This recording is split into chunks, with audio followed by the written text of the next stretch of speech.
Boa tarde a todos.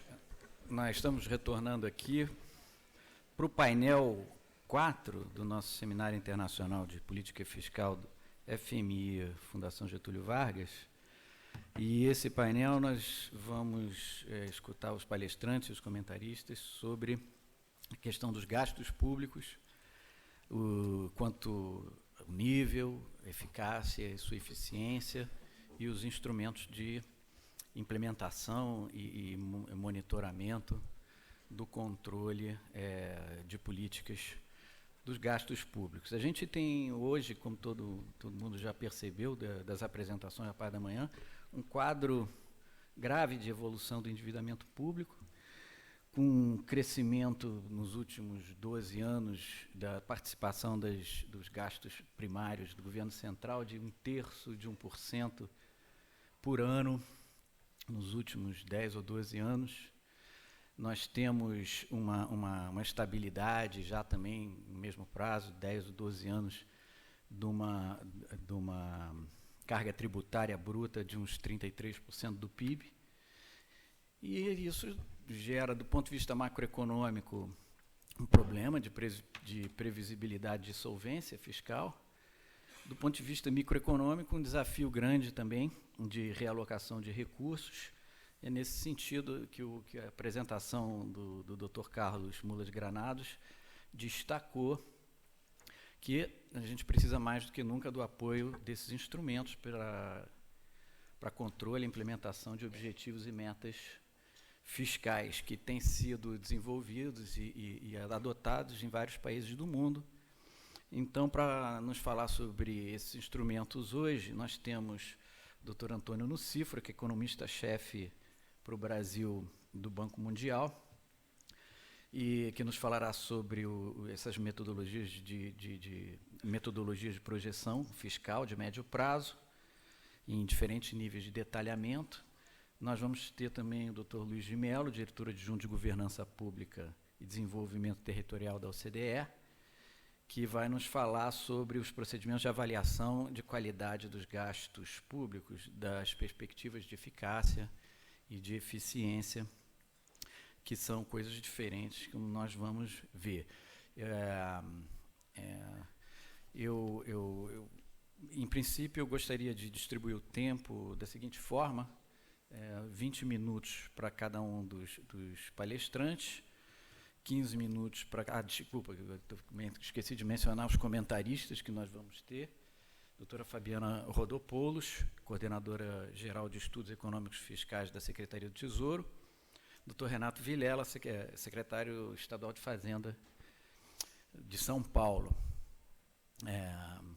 Eu gostaria, então, de dividir o tempo pelo número de palestrantes e comentaristas que nós temos, 20 minutos para cada um dos palestrantes, 15 minutos para cada um dos comentaristas, o que nos daria de sobra 20 minutos para as perguntas da plateia.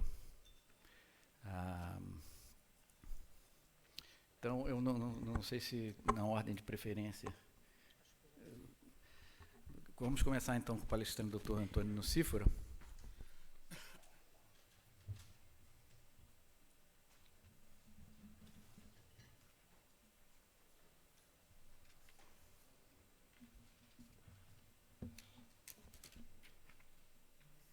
Muito obrigado. Vou falar em inglês. And I'll start by thanking the FGV and the IMF and congratulating them for this initiative that is now in its second year, and it's a pleasure and a privilege to be here and to contribute to this discussion that is important internationally and, of course, in Brazil, given the current macro fiscal developments.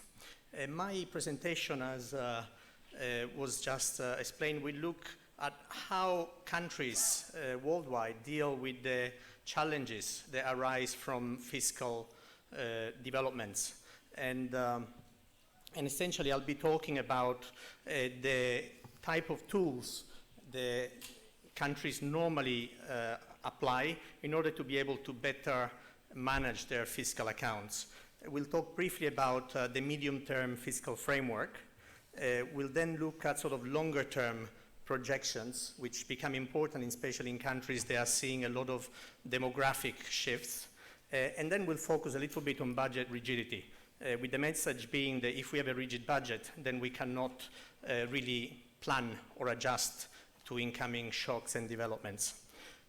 So let me go straight to the first of these topics, looking at medium-term fiscal frameworks and what it is. As I mentioned, it's a management tool to help look ahead, to extend the annual budget in a way to help look ahead over a period of 2, 3, 4 years, depending on the country. And it really is a term that is used to describe more or less 3 different types of frameworks. One is the medium-term fiscal framework that essentially looks at the overall macro fiscal projections for, say, 2, 3, 4 years ahead.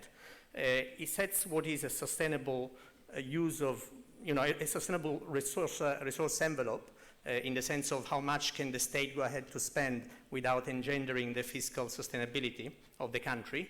It then has a discussion on how much is allocated to the main spending areas, to the main agencies within the government, but it's really a top-down decision from the cabinet without really taking much into account strategies and plans and incoming developments.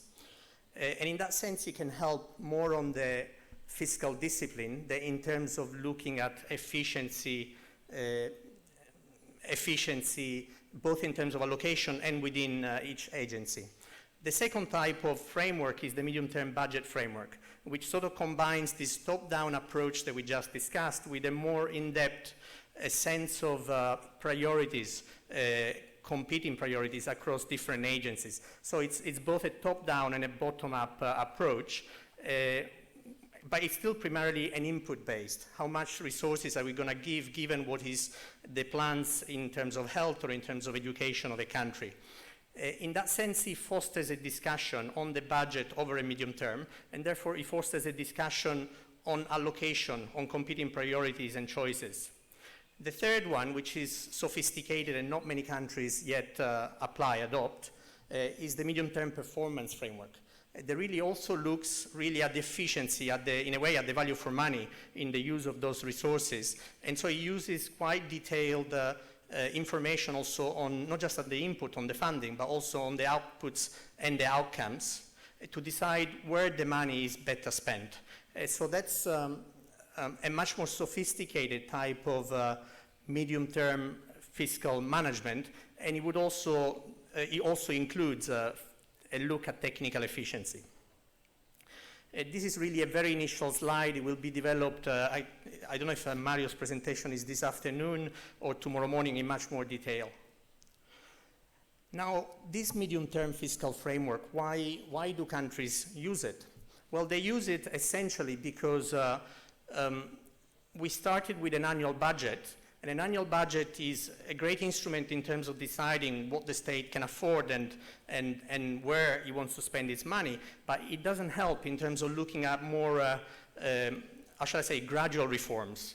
It doesn't help in terms of anticipating what might be rigidities coming from various set of expenditures, and it also doesn't help in terms of facilitating a process that can, in a way, diminish what are parochial interests in terms of spending by instituting this longer-term vision of where the country should be going. So a medium-term fiscal framework effectively helps by introducing multi-year planning, taking future costs, future benefits into the picture, by facilitating this strategic discussion of where the country should be spending its money, and also by fostering a collaborative discussion where different parts of the government, different parts of the cabinet are looking at what are the overall common objectives.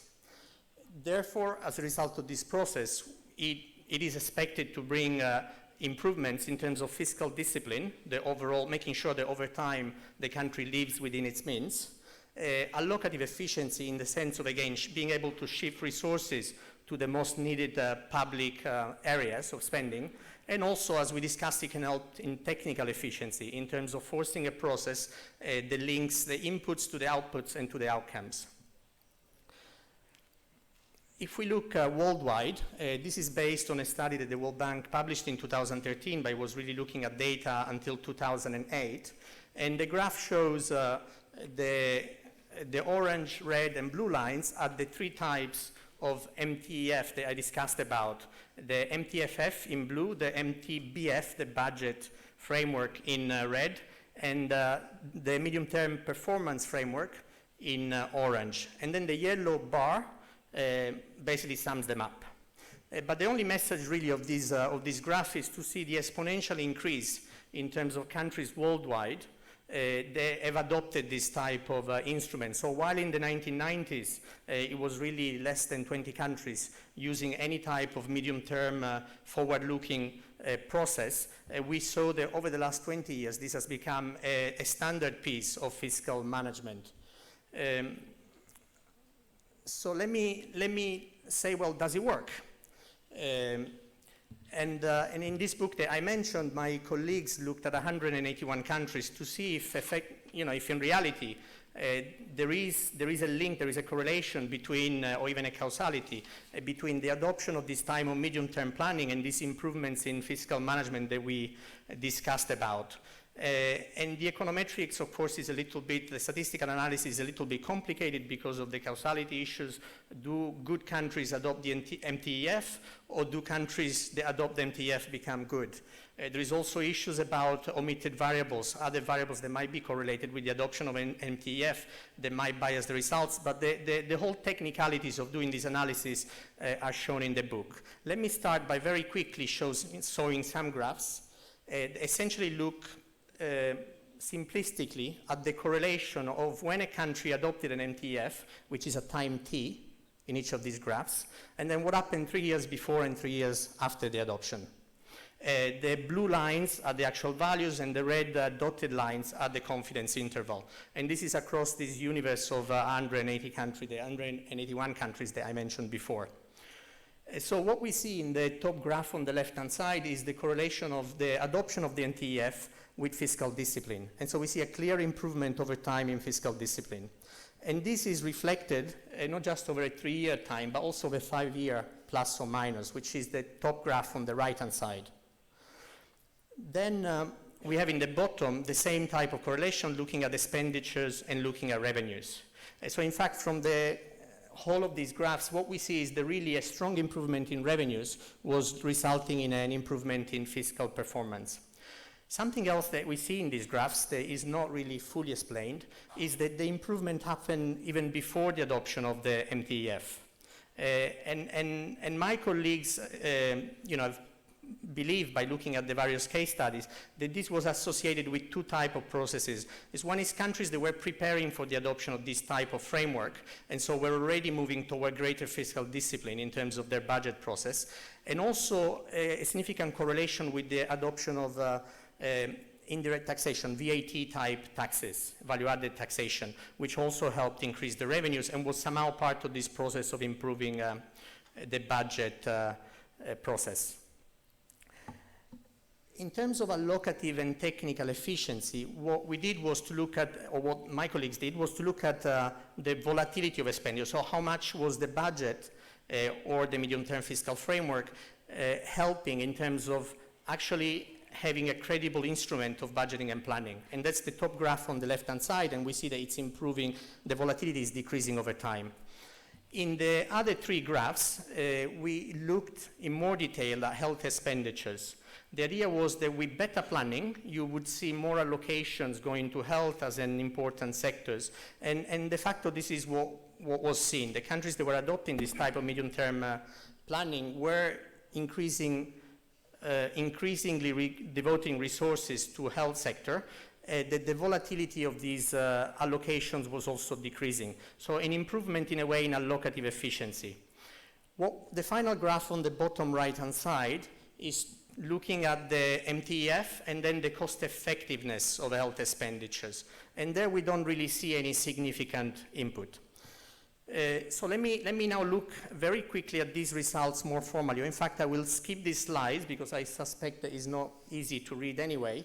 But it's essentially saying that this work that was done in terms of correlations, as I showed in the graph before, was then done rigorously using using econometric techniques, and effectively the results show the same, which is that the MTEF is strongly correlated with the various types of NTEF. The three types of NTEF are strongly correlated with improvements in fiscal discipline. They are also the medium-term fiscal framework and the medium-term budget framework are quite clearly correlated with improvements in allocative efficiency, which is what we had expected. But when we look at technical efficiency, either in terms of child mortality or in terms of life expectancy and how resources had an impact on these two, outcomes of the health system, we don't really see much impact. There is one significant variable, that is this one in terms of the medium-term performance framework, but it's the only sort of correlation that was significant. So the results were very mixed. This slide is essentially what I just said in terms of commenting the econometric results. The only additional point is to say that there was a lot of volatility, a lot of variance in the data across different countries, which sort of also emphasizes another point, which is not just about adopting an MTEF, but it's about the quality of that process. It's about the credibility of that process. I would even say about the transparency of that process, and now it facilitates this debate in terms of priority, in terms of allocation, that is key to then achieving the results.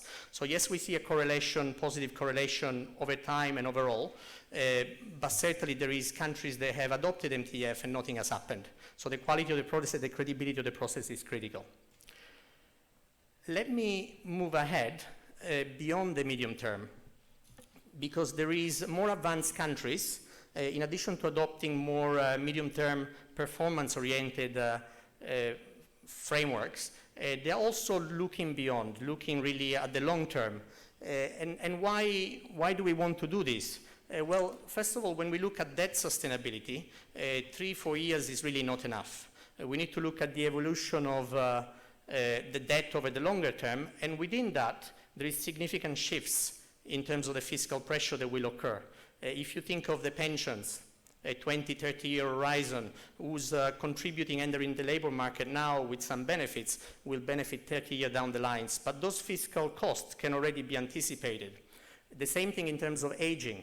If we have a demographics which shows that we're going to get a much larger elder population, all the costs assisting related to healthcare in older age, related to personal care in elder age, all of those will increase. At the same time, we know that education, basic education, secondary education might be decreasing. So there is a lot of changes that can be anticipated.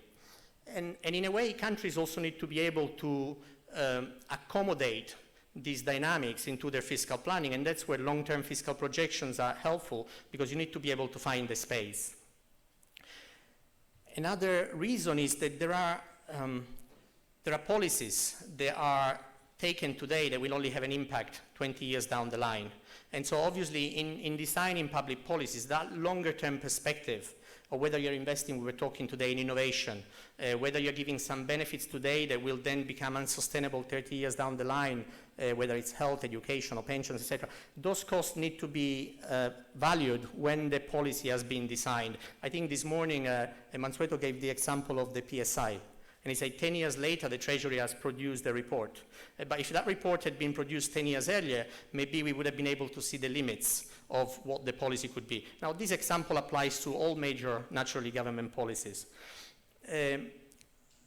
So, you know, are these changes that I mentioned significant? This is just two charts. One is essentially for a range of countries and looking at their demographics.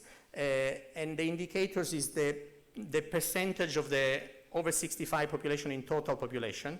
And we see on the left-hand side, and we see that from about 5% in the 1950s, 1960, the percentage, which means there was most of the population was really young, we see enormous shifts in the demographics, whereby 30-40% of the population is projected to be in the over 65 group. Another shift, which I didn't mention, but is also very significant in many countries, is as the development process proceeds, also the urbanization process proceeds. And naturally, that also comes with costs. It comes with costs in terms of services that need to be offered, whether it's housing, sanitation, whether it's health and education in urban centers. So that also needs to be planned.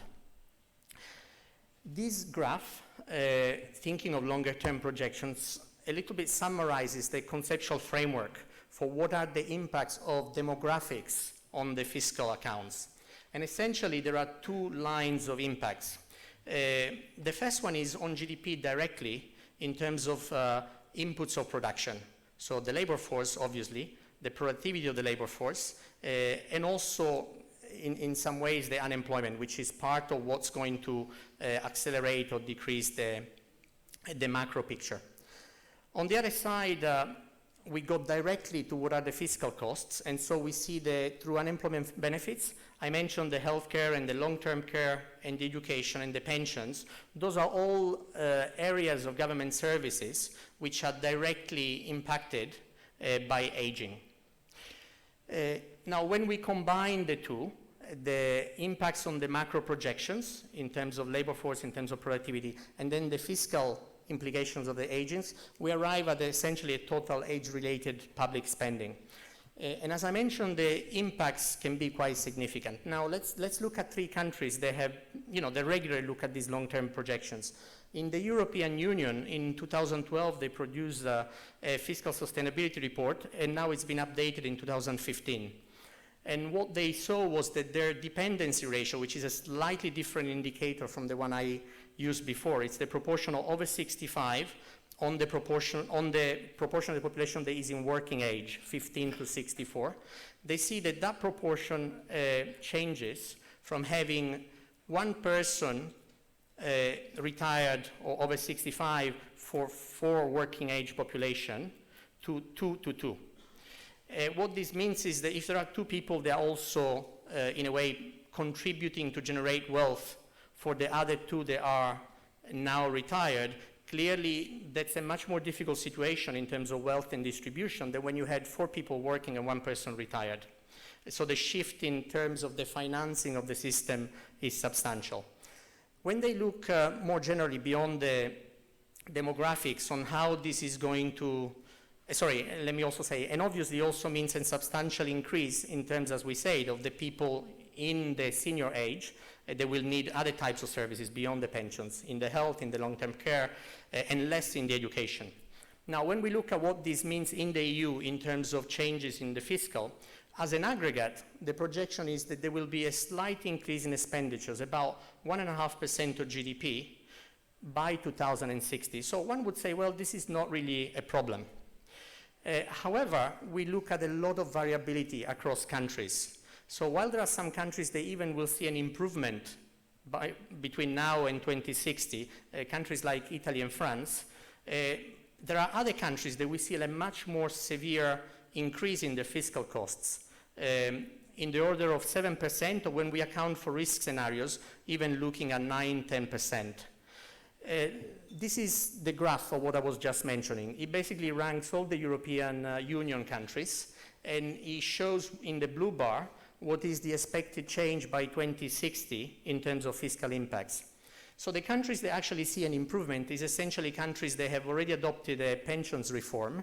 The pension reform benefits will only materialize in the long term, so overall they are expected to gain in the long term.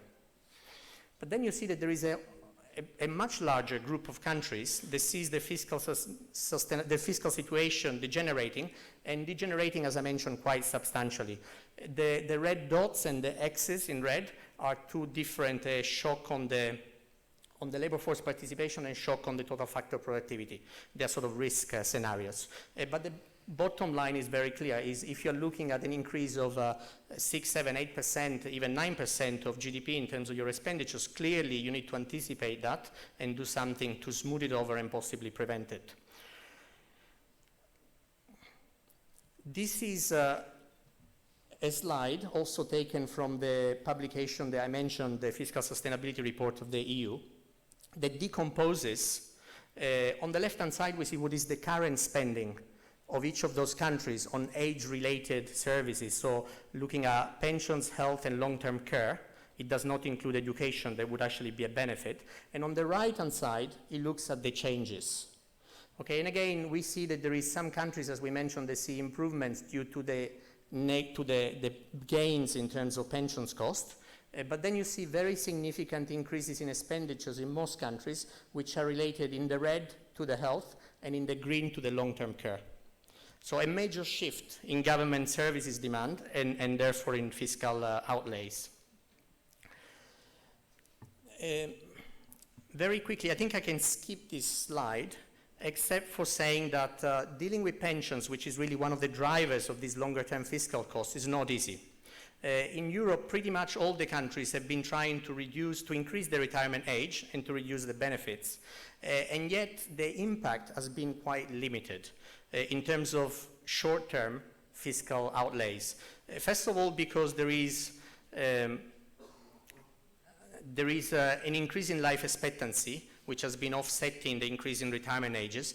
And second, because people have been choosing increasingly to retire early, which again offsets this supposed reduction in benefits because people start to benefit early. So the average duration of retirement is in 2009 was only 2 years less than it was in 2001, despite a whole series of reforms. And as I mentioned, the pension spending as a percentage of GDP has really not decreased in the short term. Again, when we look at the long term, the benefits are there, but this is to say that these are reforms that need to be planned today. You won't see the impacts, and it's really longer term impacts that need to be considered, and that's why the longer term projections are important into building in today's planning. In New Zealand, similarly, the Treasury, which is quite a small focused organization, prepares long-term fiscal statements, which essentially look at the fiscal trends, taking into consideration the demographics and again, the long-term fiscal sustainability. And in 2013, and this is drawn from work that Teresa Terminacian did, and so she would be much better placed to discuss this than me. But in 2013, they presented a report which essentially highlighted their unsustainability of the fiscal trends. They saw that, from the mid-2020s, the rise in deficit would translate, the fiscal outturns would translate into deficit, arriving by 2060 to public debt levels that would range between 100 to 200% of GDP. So a very serious fiscal situation that clearly highlighted the need to take policy reforms. And in that sense, they also produced some scenarios of what the policy options could be in order to take back debt to GDP ratios to around 20% of GDP. And Teresa mentioned that in the next rounds, they also plan to sophisticate the analysis further, particularly also in this area of looking at, what can be done and what are the ranges. In the US, the CBO produces annually an assessment of both the short-term and the long-term fiscal implication of the proposed budget by the president. So in the short term, they look what are the impacts in terms of influencing the demand, in a way, the behavior of consumers, business and governments at the state level to change in output compared to what's the potential output. Over the long term, they look at a more sophisticated model using solo-type models and life cycle type models that will change the behavior of the agents. So it will change the incentives in terms of investment, both domestically and foreign. It will change national savings, and it will therefore also expand potential output itself, or contract potential output itself, depending on what the policies they are taken today. And they also estimate a range of outcomes given the uncertainty in the models. The CBO does not, however, discuss policy options. They just say, well, at some point, the government will then need to adopt policies to take us back to a sustainable path, but it doesn't spell out what those policies will be. Now, and I am approaching closure. I need 2 minutes, but I'll get there.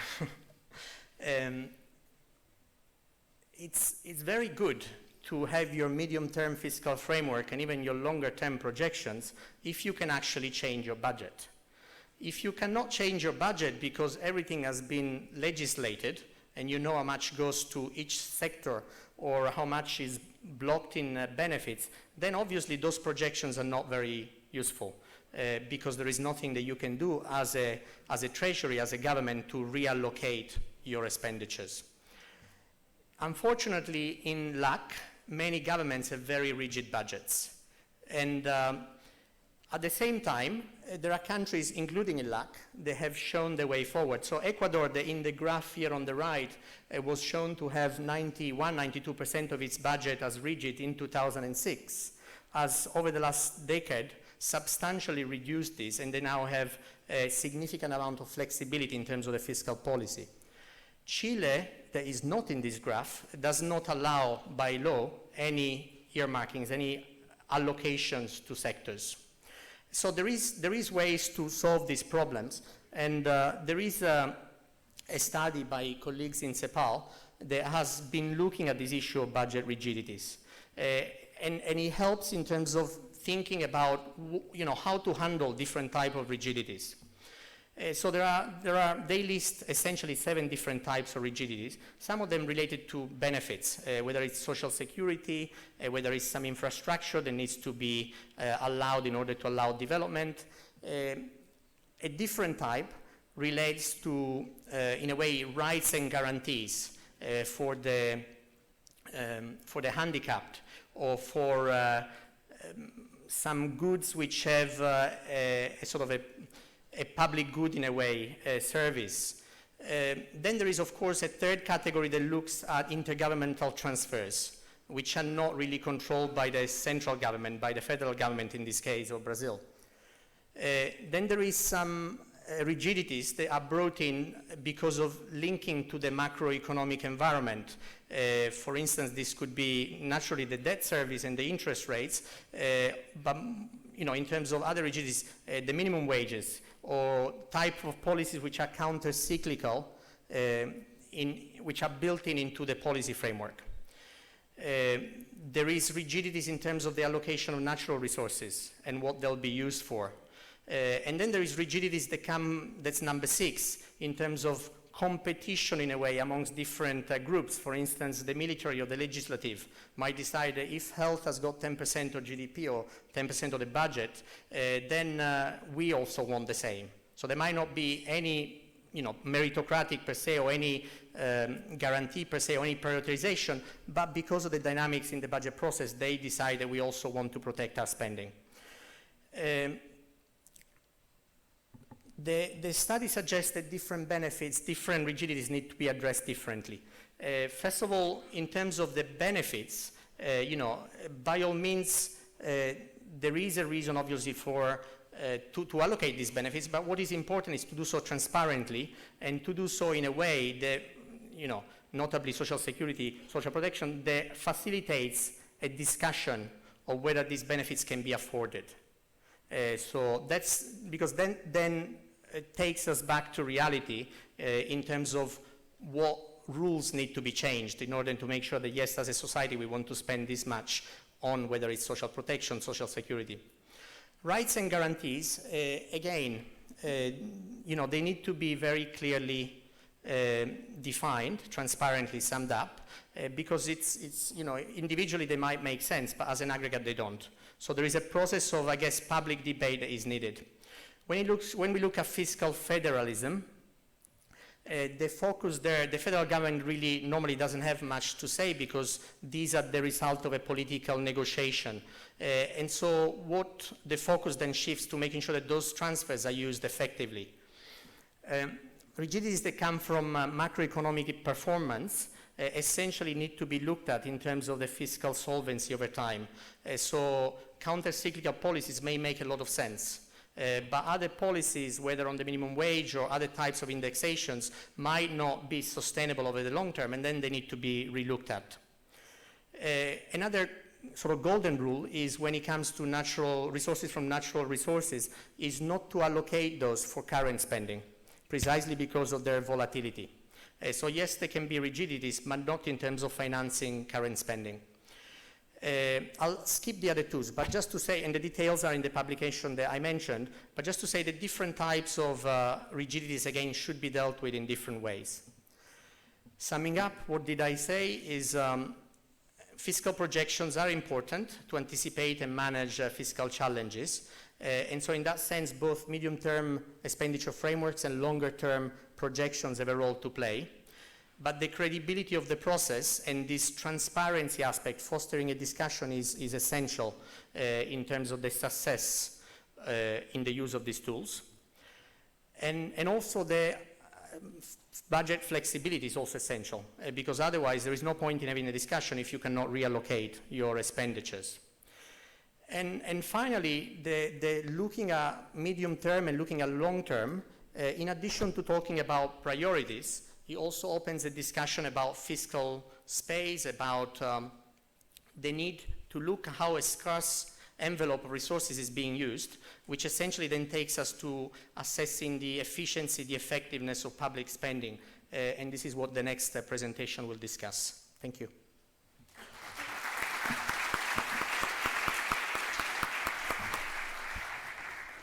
Obrigado, Antônio. Eu esqueci de mencionar também que nessa mesa participaria o Dr. Otaviano Canuto, que é representante do Brasil, diretor do Brasil no FMI, que infelizmente não pôde estar presente porque teve problemas no embarque lá em Washington.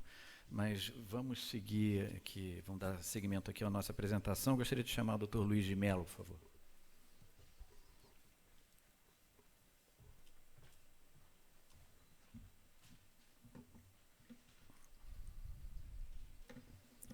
Obrigado, boa tarde a todos. Queria começar agradecendo aos organizadores a oportunidade de estar aqui, e é sempre um prazer estar de volta à FGV e ao Rio de Janeiro para falar de temas tão importantes como a eficiência do gasto público, a eficiência...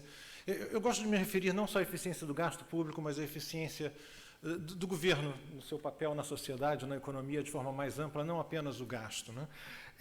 Eu acho que tem havido uma preocupação constante com temas relacionados à eficiência, à produtividade do governo e a sua eficiência de uma forma geral, por questões que têm a ver com, em primeiro lugar, eu diria, no quadro dos países da OCDE, eu vou me focalizar a minha apresentação mais nos países da OCDE do que em outras partes do mundo. Mas o que tem motivado muito o debate nos países da OCDE quanto à eficiência do Estado, é, em primeiro lugar, o estado de fragilidade das finanças públicas, já se comentou isso na parte da manhã, com grau de endividamento muito alto na maioria dos países, principalmente o grau de endividamento que aumentou significativamente depois da crise global, e essa necessidade de consolidação orçamental ao longo do tempo, que tem trazido à tona de volta questões ligadas à eficiência, o que se pode gastar sem comprometer de forma mais, digamos, drástica a provisão de serviços e bens por parte do Estado. Um outro tema interessante é, claro, o crescimento que tem havido no gasto público na maioria das economias avançadas, assim, continuamente no período do pós-guerra, atingindo níveis que eu vou mostrar de gasto que são já bastante elevados, níveis de tributação já bastante elevados, que impõem uma certa resistência por parte, que criam uma certa resistência por parte da sociedade e por parte da economia para poder financiar esses gastos crescentes de forma eficiente. Uma percepção por parte da sociedade de ineficiência, de perda de efetividade do Estado na economia e na sociedade de uma forma geral. Uma percepção que vai, às vezes, muito além dos resultados concretos que são obtidos, mas que se refletem nessa falta dessa perda de confiança, perda digamos, de confiança na capacidade do Estado de fazer o que deve fazer. E, por outro lado, também um certo desencanto, digamos, uma falta de esperança, de uma certa forma, até um certo cinismo por parte de gestores públicos, em todas as técnicas, todas as ferramentas que foram postas em práticas ao longo das últimas décadas, questões como a agencificação, por exemplo, potencial de todas essas novas técnicas em gerar resultados concretos em termos de aumento da eficiência do papel do Estado na economia. Então, eu diria que é uma série de elementos que não são necessariamente novos, mas que têm motivado cada vez mais e que têm chamado a atenção para temas ligados à eficiência do Estado na economia. Um tema interessante também, que para começar qualquer discussão sobre eficiência, sobre produtividade, uma questão básica é a capacidade de medir, de mensurar concretamente o que é o Estado na economia, o que são insumos, o que são produtos, o que são resultados da atuação do Estado. Há, claro, a medida, o indicador convencional que se usa para se medir a eficiência, para se quantificar a eficiência, é, claro, o gasto público total. Mas há outros critérios que são talvez até mais interessantes do ponto de vista de avaliar concretamente o papel do governo na economia, que são, basicamente, têm a ver com os custos de produção, por exemplo. O gasto público inclui uma série de categorias de gasto, como o consumo intermediário do governo, como a folha de salário, o serviço público, por exemplo, como os benefícios sociais, como subsídios. E se, ao passar, por exemplo, da função da definição, da mensuração do papel do Estado da economia, do tamanho do Estado da economia, que vá além do gasto e que chegue em questões que sejam, em conceitos mais próximos à ideia de valor agregado do Estado, então isso já implica em uma diferença enorme da visão que se tem do tamanho do Estado da economia, por exemplo. Só para ilustrar o que eu estou dizendo aqui, se vocês olharem para esse gráfico, que mostram os números para a maioria dos países da OCDE e alguns outros países emergentes, inclusive o Brasil. O que se nota é uma diferença muito grande das barras azuis, que são, basicamente, o gasto público em relação ao PIB, e aqui eu estou olhando, basicamente, para o governo geral, então estou excluindo as empresas públicas. Na OCDE, nós utilizamos, para efeitos de análise de finanças públicas, a abrangência do governo geral, não do setor público consolidado, e basicamente utilizamos como fontes de dados as contas nacionais e não fontes orçamentárias, né, que são talvez as que sejam mais conhecidas aqui e mais utilizadas aqui no Brasil. Mas o que se nota, até países que têm, por exemplo, como a Finlândia, os países nórdicos, já estão na casa dos 55%, 60% do PIB em gasto público, quando se olha do ponto de vista do que é o valor adicionado do Estado, aí está se falando já de valores muito menores, por volta de 20% do PIB, na média da OCDE, por volta entre 10% e 15% do PIB. Então, é uma diferença muito grande, conceitos muito grandes, mas que já permitem um grau digamos, de fineza na análise que é muito mais interessante, às vezes, do que se olhar, basicamente, o gasto como um todo. Uma outra questão interessante que ilustra também as dificuldades de se medir o que é o tamanho do Estado na economia, né? Por exemplo, quais são as formas tradicionais de avaliar isso? É a classificação, por exemplo, dos gastos. Se a ideia agora é olhar para a composição do gasto público, tradicionalmente o que se olha? Se olha para uma classificação funcional, como, por exemplo, gasto com saúde, com educação, com proteção social, que são os gastos que realmente representam mais da metade do gasto público total, ou do ponto de vista da classificação econômica, né, o que são, por exemplo, benefícios sociais, o que é gasto com consumo intermediário, o que é gasto com a folha de salário, que é uma outra forma de se analisar os dados. Mas a deficiência de ambas as formas de se analisar o dado é que elas dizem muito pouco sobre o que é realmente o Estado enquanto provedor de serviços que são diretamente relacionados ou voltados para os indivíduos e para as famílias, em oposição a outras categorias de gastos que são muito mais de natureza transacional ou de natureza back-office, se vocês quiserem pensar dessa forma. Então, a classificação tradicional funcional e econômica dá muito pouca informação sobre o que é o Estado, sobre o que seria a função de produção do Estado, em termos de serviços que são ofertados diretamente à sociedade e tudo que é gasto que tem a ver com todas as atividades back-office, todas as atividades, por exemplo, de regulação, de administração pública, que fazem parte dessa função de produção, mas não são os gastos que vão se refletir nos serviços que são efetivamente providos à sociedade. Então, só para dar uma ilustração do que é isso, por exemplo, nós fizemos um exercício simples de analisar todos os gastos, por exemplo, de decompor o gasto público nesses países da OCDE entre o que são gastos de natureza transacional back-office e o que são gastos de provisão de serviços diretamente à sociedade. Então, provisão de serviços que são direcionados a indivíduos e famílias e serviços que são de uma natureza mais coletiva, digamos. São aqueles, todos têm a ver com a administração, tudo tem a ver com back-office, tudo tem a ver com transação e assim por diante. O que se nota já é uma fotografia muito diferente dos países da OCDE. Até países que possam ter gastos totais semelhantes e que tenham uma composição com tudo que é gasto direto a indivíduos e tudo que é gasto transacional e back-office que são muito mais, que podem ser muito mais diferentes. Então, só isso para ilustrar uma grande dificuldade que se tem, até de uma forma muito mais básica, de se medir e mensurar o que é o papel do Estado, o que é o tamanho do Estado, o que é o tamanho o que representa na economia, do ponto de vista das contas nacionais, a atividade do setor público. Bom, falei até agora da questão de insumos. Basicamente, o que está se discutindo aqui, quando se mede o gasto, quando se mede o custo de produção, ou quando se mede o valor agregado do governo na economia, é basicamente uma noção, uma discussão que tem a ver com insumos. E aqui há outras dificuldades muito maiores até. Há muito poucos países que têm dados estimativas do que são custos unitários de provisão de certos serviços. Os orçamentos são determinados de forma histórica, o que se chama custo hoje é um componente histórico, é o que se gastava ao longo do tempo.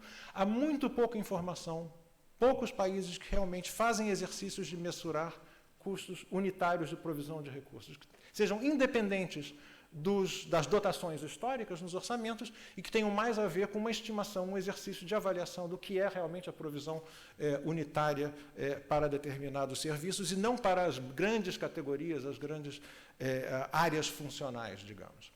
Uma outra questão que é muito interessante e muito complexa é a medição de produtos. Quando se pensa em produtividade no setor privado, ou na economia fora do governo, é muito simples, porque os produtos produzidos no setor privado são produtos de natureza comercializável, então é muito fácil identificar o valor agregado a partir de serviços e bens que sejam comercializados. Não é o caso do governo. Na sua essência, a maioria do que produz o governo não é de natureza comercializável. Então, nas contas nacionais, qual é a convenção? É se utilizar medidas de custo para se utilizar medidas de custo como proxy para medidas de produto. Então, toda a discussão do que é o valor agregado do governo e como se comparar medidas tradicionais de produtividade do setor privado, digamos, valor agregado dividido por trabalhador, isso do governo é muito mais complicado pela convenção básica que se utiliza nas contas nacionais, que é utilizar custo ao invés de produtos, né?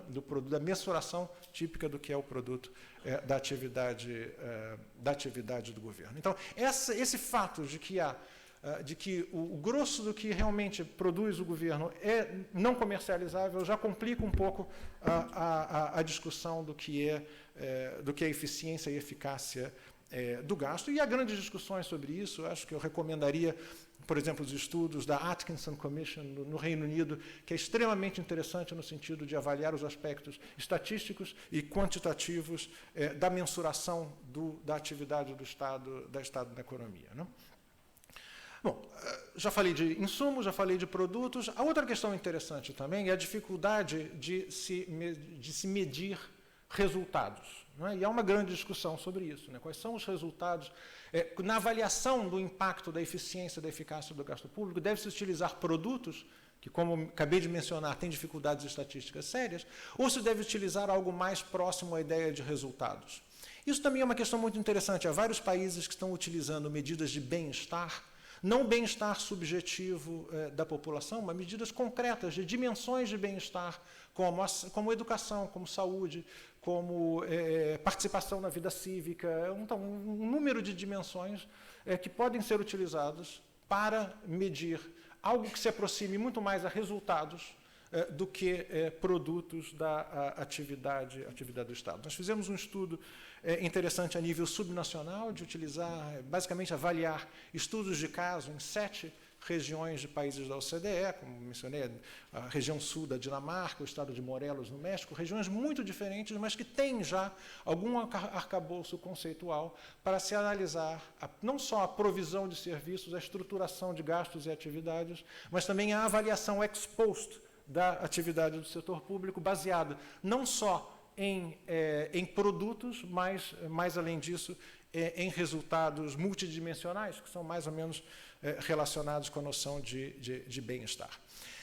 Eu tinha a ideia de falar um pouco mais sobre o que diz a literatura sobre isso, mas eu vou pular essa parte, porque realmente é uma literatura enorme, utilizando técnicas muito diferentes, com graus muito diferentes de sofisticação, e com alguns fatos estilizados que são muito interessantes sobre o que é, como se pode mensurar, como se pode quantificar, de uma certa forma, a eficiência do gasto público com base em algumas medidas de insumos e de produtos. Então, eu vou pular essa parte, mas que está disponível na apresentação, se vocês tiverem interesse mais tarde. Eu queria só, no final dessa apresentação, já passar para uma outra parte que tem a ver com instrumentos. Quais são os instrumentos, então, que os governos têm para promover a eficiência, né, das suas operações, tendo em conta todas as dificuldades que eu acabei de salientar, são dificuldades de ordem metodológica e estatística, mas também dificuldades de ordem conceitual, né?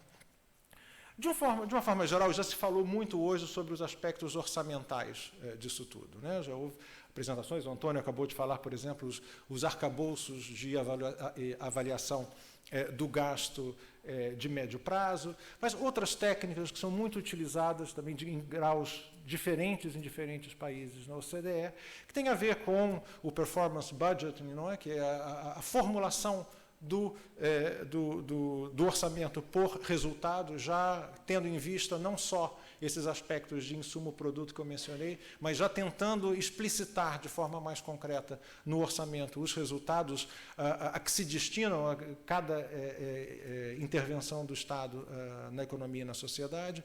O tema das spending reviews, que é muito interessante, países como o Reino Unido, por exemplo, que utilizam esse exercício de forma regular, mas outros países na OCDE também que o fazem. Basicamente, o que é uma oportunidade que pode ser feita de forma regular, ou a cada 5 anos, a cada 10 anos, ou na mudança de um governo, para se avaliar um quadro, um tipo de uma categoria funcional de gasto, educação, saúde, investimento, ou qualquer outra, e de se avaliar de uma forma mais depurada, uma forma mais atenta do que se pode fazer no contexto dos orçamentos anuais, tudo que é, basicamente, evolução de políticas, impacto daquelas políticas ao longo do tempo, e apontar algumas áreas para a reforma. Uma área que é muito deficiente na maioria dos países, inclusive países que já estão bem avançados nesse tema, é a avaliação de impacto. Como eu mencionei isso, o fato de que há muito pouca informação sobre estimativas de custos unitários de provisão, isso já faz com que a avaliação dos impactos seja já uma tarefa bastante complicada, né? Porque já não se tem uma noção muito clara do que é um insumo básico nessa função de produção que vai produzir algum resultado que se quer avaliar, né?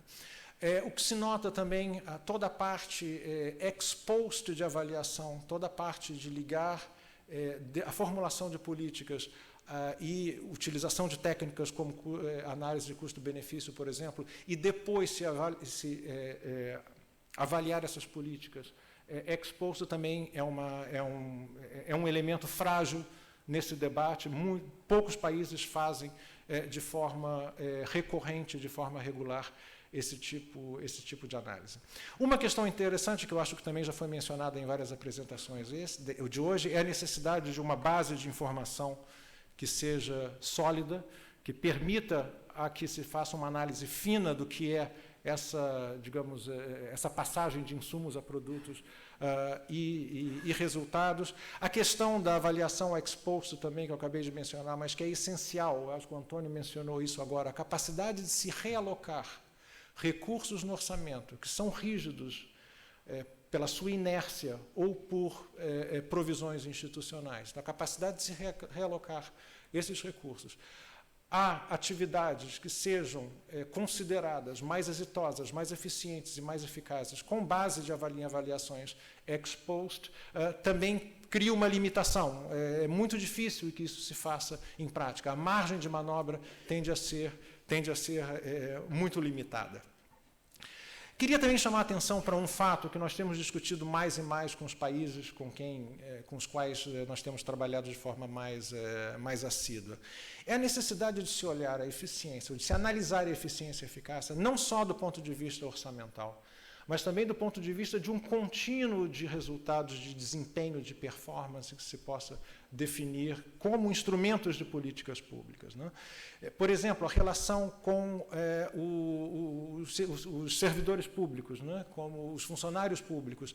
Eles têm a competência, a agilidade, os sistemas, os regimes de gestão de recursos humanos nos governos, eles têm a agilidade, a flexibilidade necessárias a todo esse tipo de análise, todo esse tipo de, digamos, de capacidade de avaliação e de reestruturação de dados, de recursos. Isso é uma questão que tem surgido muito nos nossos debates, e os países se veem confrontados a uma realidade em que a dinâmica das sociedades, das economias, é muito mais rápida que a capacidade do setor público adquirir, comprar em mercado, formar os seus talentos, as suas competências, de forma a enfrentar esses desafios.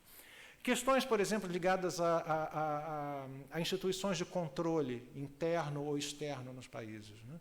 Há muitos países em que a mentalidade das instituições de controle interno são basicamente de verificação, de cumprimento de normas administrativas, e não basicamente de olhar a intervenção do governo na economia e na sociedade do ponto de vista dos resultados finais a que se prestam. Então, até esse aspecto da avaliação e das instituições de controle é muito importante nesse sentido de criar um meio ambiente que seja propício à inovação, à eficiência e à eficácia. Outras áreas que são muito interessantes, que têm aparecido muito nos nossos debates, as novas técnicas, novas oportunidades, novas ferramentas de aumentar a eficiência. Por exemplo, há países, eu diria um caso da Dinamarca, que estão utilizando até crowdsourcing para formular leis e regulações e regulamentações administrativas. Isso é uma forma de utilizar recursos que não estão disponíveis no governo, não estão disponíveis no setor público e que possam estar disponíveis em outros segmentos da sociedade, né? Oportunidades de cocriação e coprodução são temas que também são muito interessantes e que têm a ver com que, de um lado, criam uma complexidade adicional ao papel tradicional do Estado em provedor de recursos e serviços e bens à sociedade, e da mesma forma de criar mecanismos que possam trazer talentos e competências que não estejam no governo, como no caso que eu mencionei antes do crowdsourcing, mas também um maior envolvimento e engajamento da sociedade, não só na extração de informação sobre o que a sociedade quer e espera do governo, mas também como ela pode trabalhar junto com o governo na provisão desses bens e serviços. Eu vou pular esses slides, também vão estar disponíveis, eu acho que eles ilustram do ponto de vista dos países da América Latina, por exemplo, temas que eu mencionei relativamente agora, como a flexibilidade orçamental, presenças ou não de arcabouços conceituais de planificação, de planejamento de longo prazo e assim por diante. Queria terminar também só dando um exemplo, que tudo isso tem a ver também com mecanismos operacionais. Não é só ficar no campo conceitual e no campo analítico, mas também utilizar algum mecanismo operacional para se atingir os objetivos que eu mencionei. Queria dar o exemplo de países como esse quadro que vocês têm aqui, é um exemplo do Reino Unido, que que basicamente fizeram um exercício de 2, 3 anos, que consistia basicamente numa análise muito profunda de eficiência e eficácia no governo, e que com esse exercício, identificaram algumas áreas desse contínuo de resultados de desempenho que eu mencionei antes, né? Não é só olhar para esse quadro azul que está aqui no centro, que são os aspectos mais, digamos, orçamentais tradicionais, mas vão olhar também no que está em verde ali, todos os aspectos que têm a ver com provisão de recursos, de serviços e bens diretamente à sociedade. Ou o que está nesse azul mais claro aqui embaixo, tudo que tem a ver com os aspectos mais tradicionais de organização do governo, todos aqueles aspectos transacionais de back office que eu mencionei, que também são importantes nesse contínuo de desempenho. Questões também ligadas à capacidade de promover concorrência, competição dentro do governo, na provisão de recursos, elementos que têm muito mais a ver com toda a ênfase que se deu nos anos 90, principalmente, em aspectos relacionados à agencificação ou criação de mercados que possam, então, levar a maior eficiência no gasto, do gasto público, não é?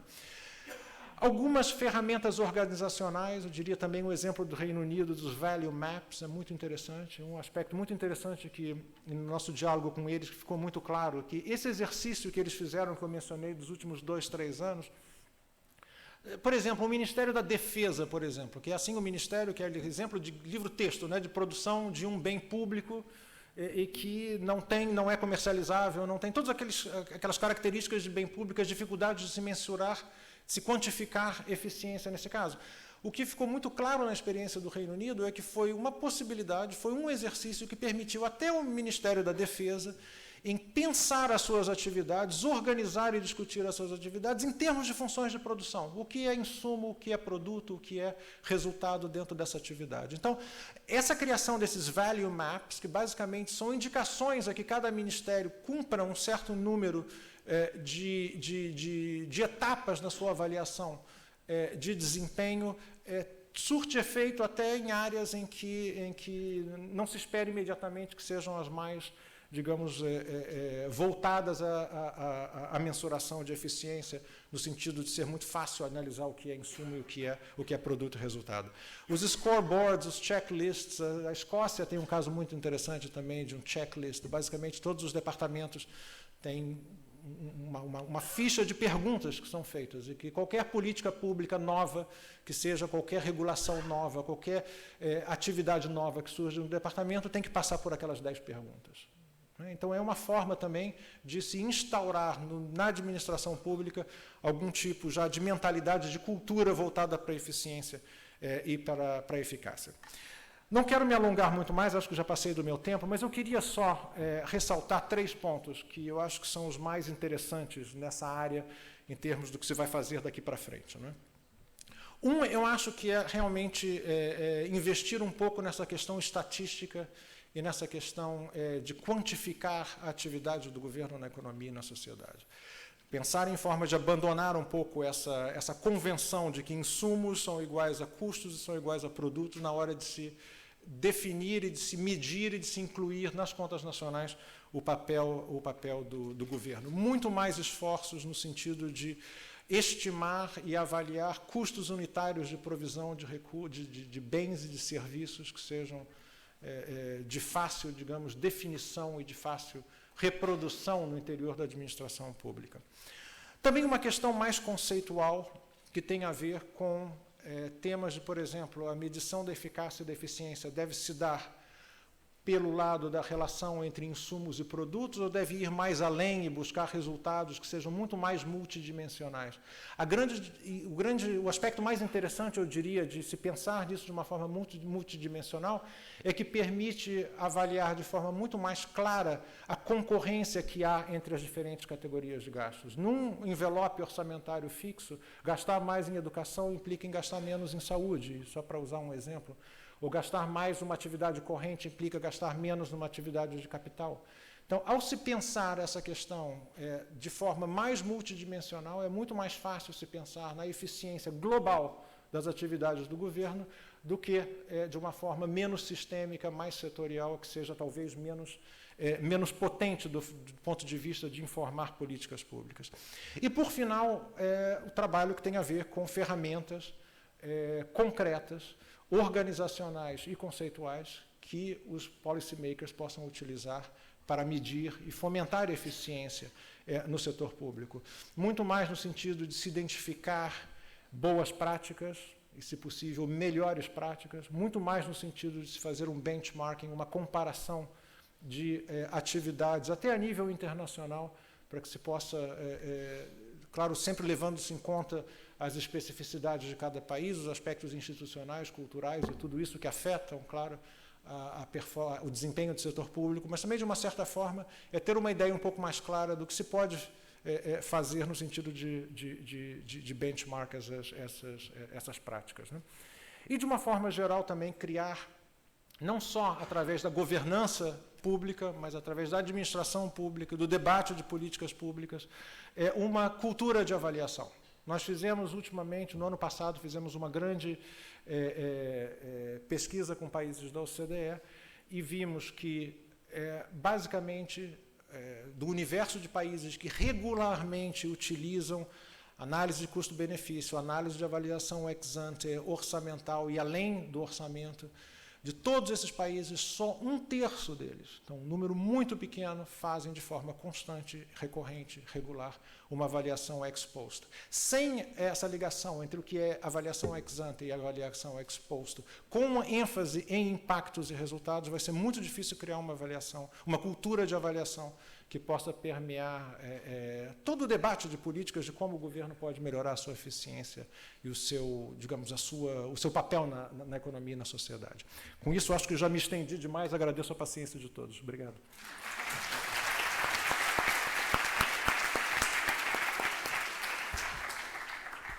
Obrigado, Luiz. Esse é realmente um assunto fascinante. Eu gostaria de ter mais tempo aqui, mas eu, inclusive, vou ter que roubar 5 minutinhos dos comentários de cada um dos comentaristas. Eu não sei como é que vocês preferem fazer, talvez vocês possam fazer comentários sobre ambas as apresentações e depois a gente vê se a gente consegue interagir um pouquinho com os nossos palestrantes quanto às suas observações. Posso começar com a Fabiana?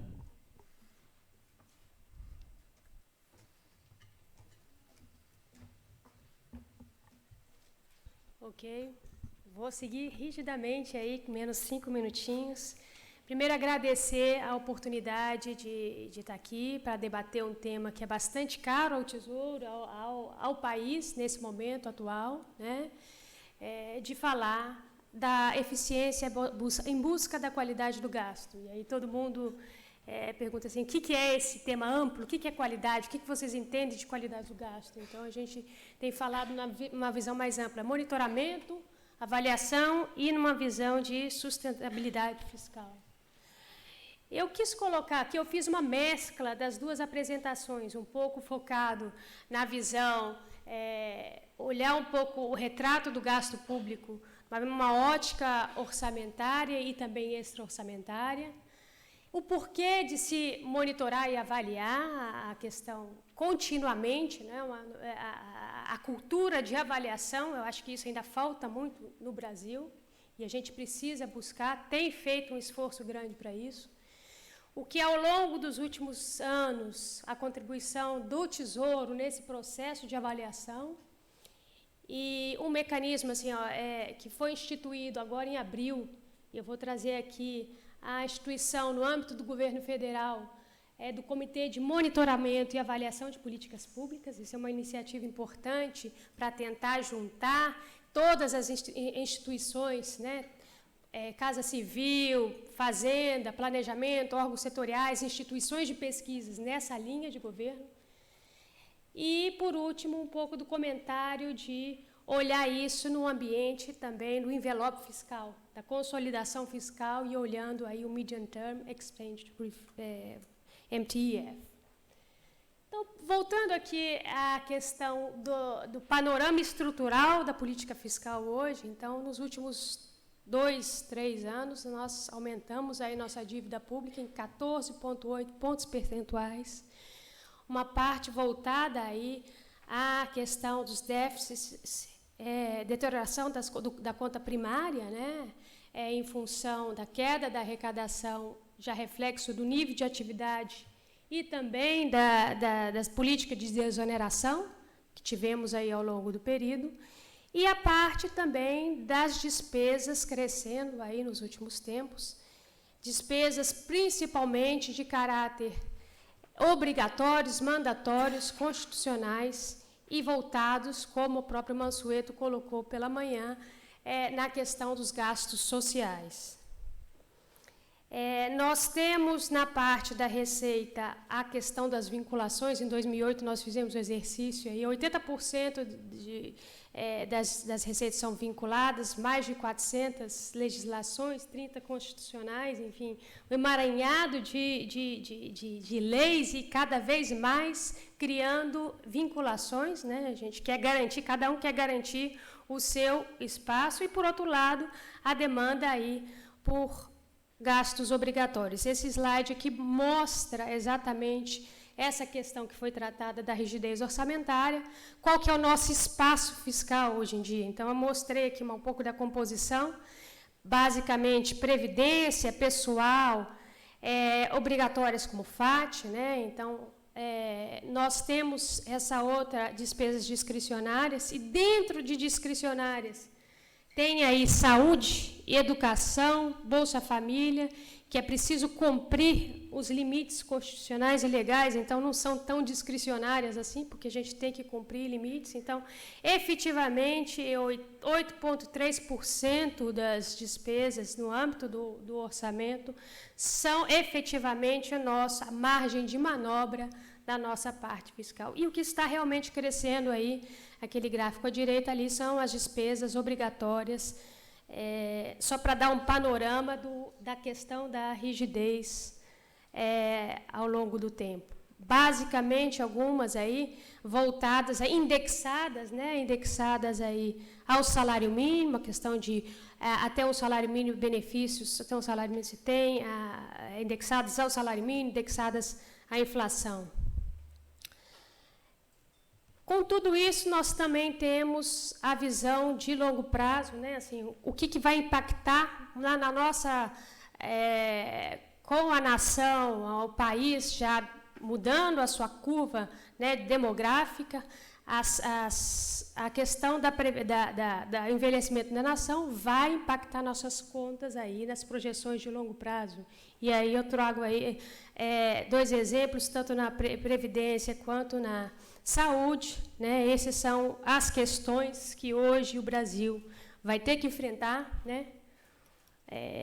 Como equacionar, fazer uma reforma previdenciária e gastos com saúde, não apenas no envelhecimento da população, mas também pelo custo de gastos mesmos com saúde. Então, esse é um dos temas que vai pressionar ainda mais, por isso a importância aí de fazer as projeções de longo prazo.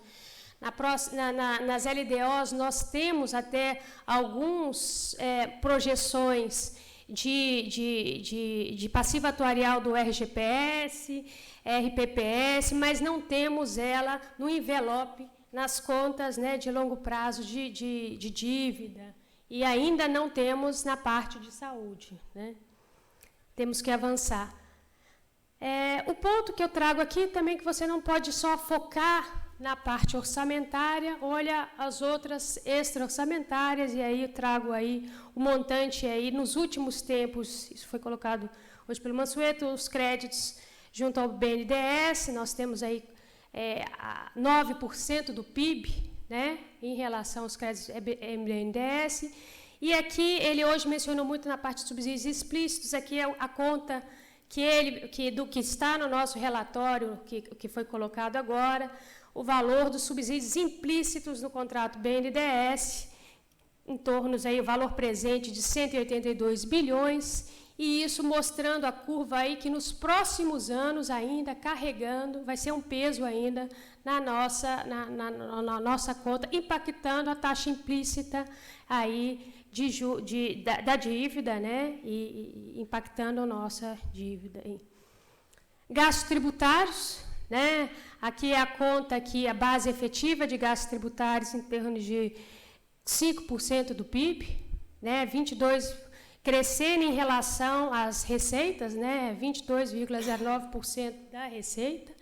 E aqui uma composição, a gente tentou fazer uma composição funcional aonde está crescendo e são em todos os setores. Comércio, educação, então foi feito de uma forma generalizada.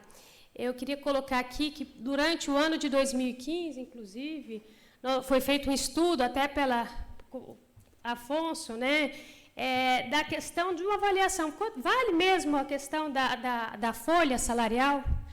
E o estudo, inclusive, fez reverter, né, a avaliação e reonerar a folha, a partir de uma avaliação feita aqui pela Secretaria de Política Econômica.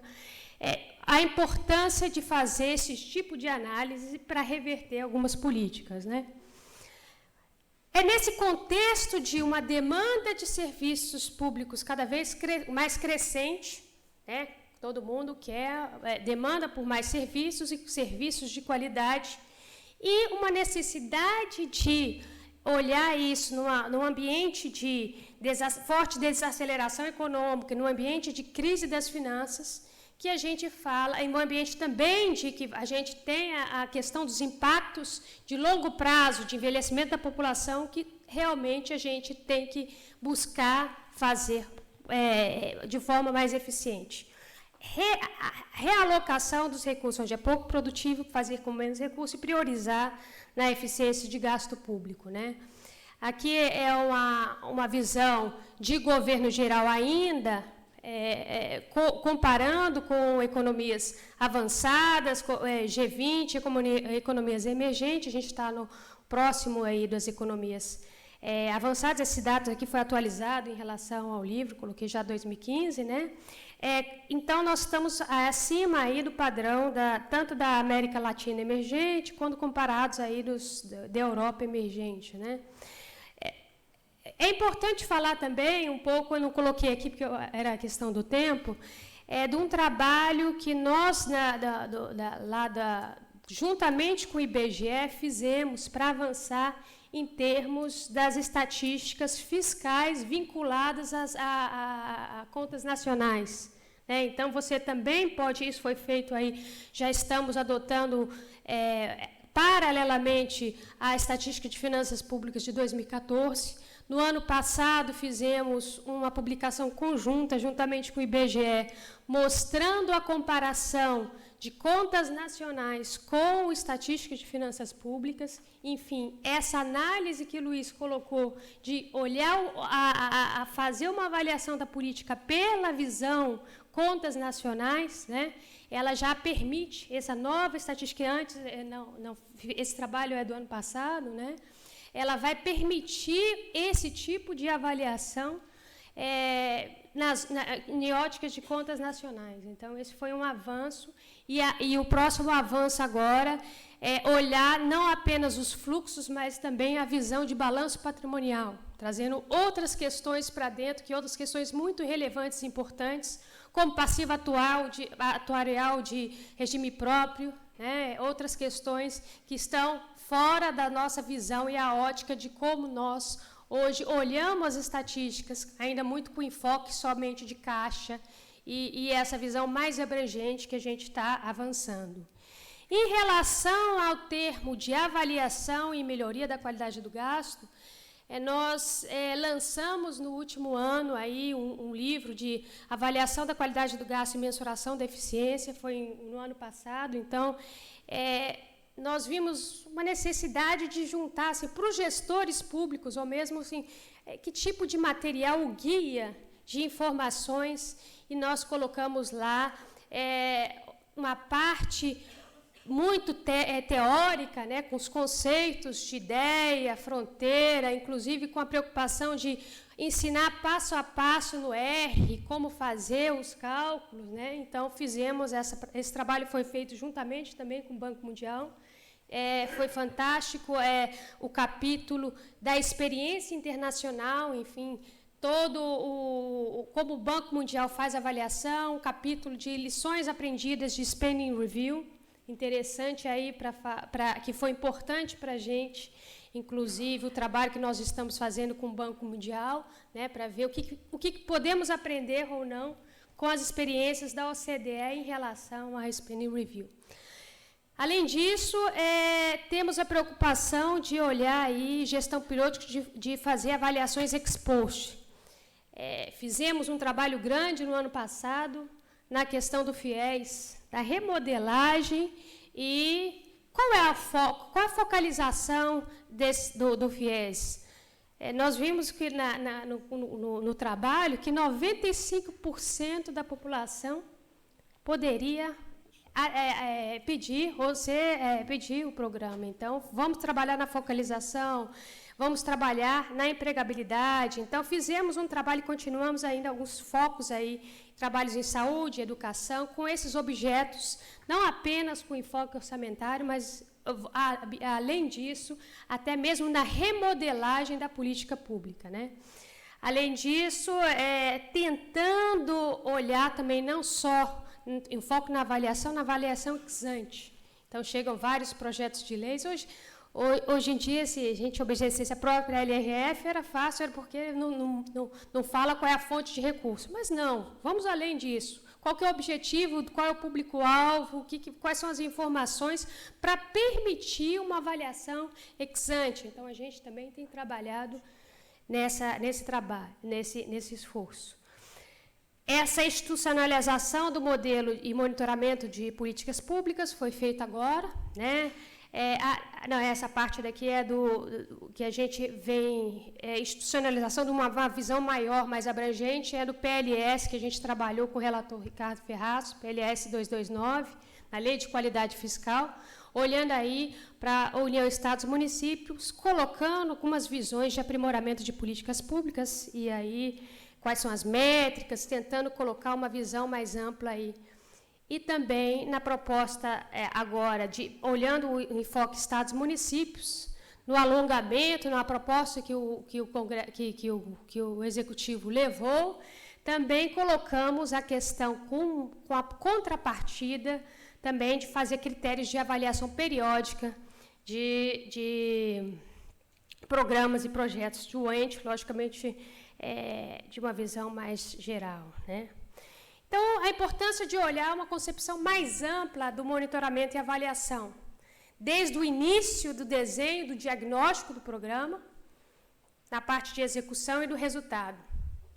Na visão da avaliação ex ante, essa política responde ao problema, qual que é o objetivo da política? É claro qual que é o objetivo da ação do Estado? Ele tem prazo determinado ou é independente? Vai atingir o desenho, pode se alcançar eficazmente esse objeto? Então, colocamos aqui o exemplo da questão da desigualdade no acesso do ensino superior, quem são os grupos que não acessam por falta de renda e restrição ao crédito, quais são os indicadores e as evidências. O objetivo, não é só aumentar o número de matrículas, não. Vai aumentar a empregabilidade, vai mudar a renda, vai aumentar o nível de renda do indivíduo. O financiamento garante isso? Análise de impacto. Existe adequação entre insumos e produtos, metodologia do modelo lógico. Na parte de execução, eu acho que a gente faz muito a visão de monitoramento na ótica orçamentária. Ainda falta muito avaliar a política em indicadores físicos e orçamentários, isso é o que a gente está avançando agora dentro do governo, né? Indicadores físicos e orçamentários, como proposto no PPA. A PPA ainda tem muito a evoluir nesse caráter do melhor refinamento dos indicadores de resultados e produtos, né? E na parte dos resultados, avaliação de impactos, né? Verificar e mensurar a efetividade e os efeitos da política. Um exemplo aí são as avaliações de impacto. No caso de ensino superior, ocorrer o aumento da empregabilidade, o aumento da renda, não basta entregar o produto. Então, vamos olhar os impactos da política. Fechando, então, a questão da institucionalização e monitoramento de avaliações, esse comitê foi feito uma portaria interministerial, Ministério da Fazenda, Casa Civil, CGU, planejamento, a coordenação dos trabalhos é feito pelo planejamento, né?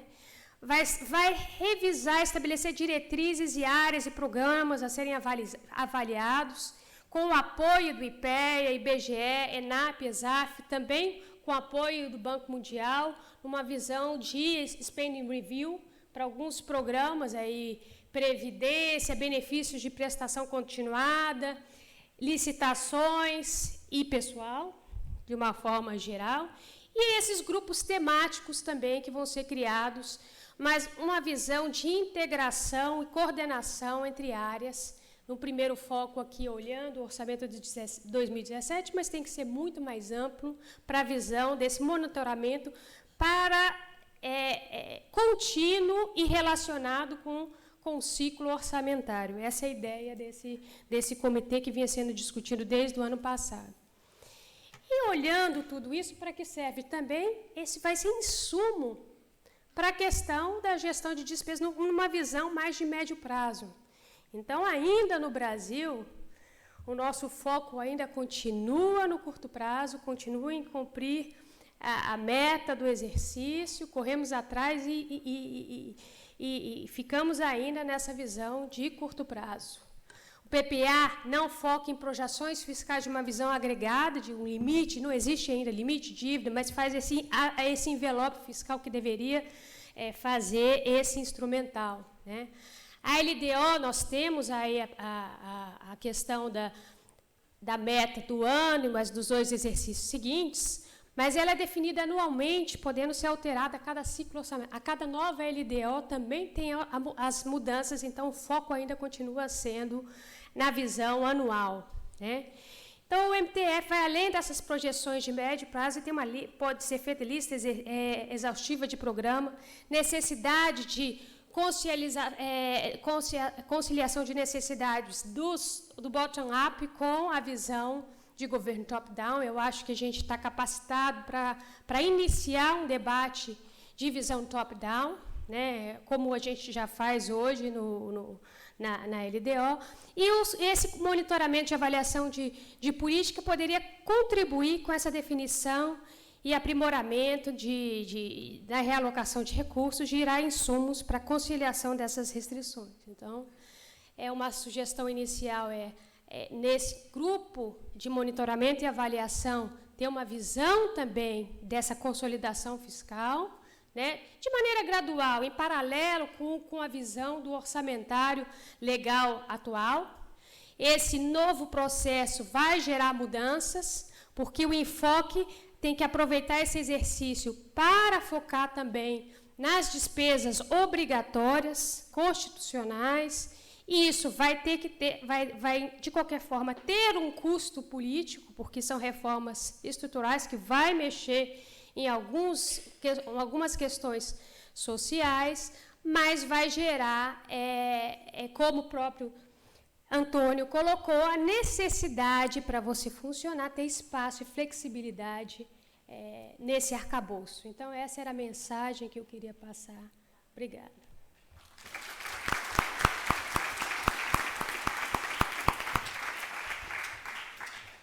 Obrigado, Fabiana. É bom saber que essa mensagem tem a receptividade do Tesouro que está tendo. Eu gostaria de chamar agora o doutor Renato Vilela para fazer o seu comentário.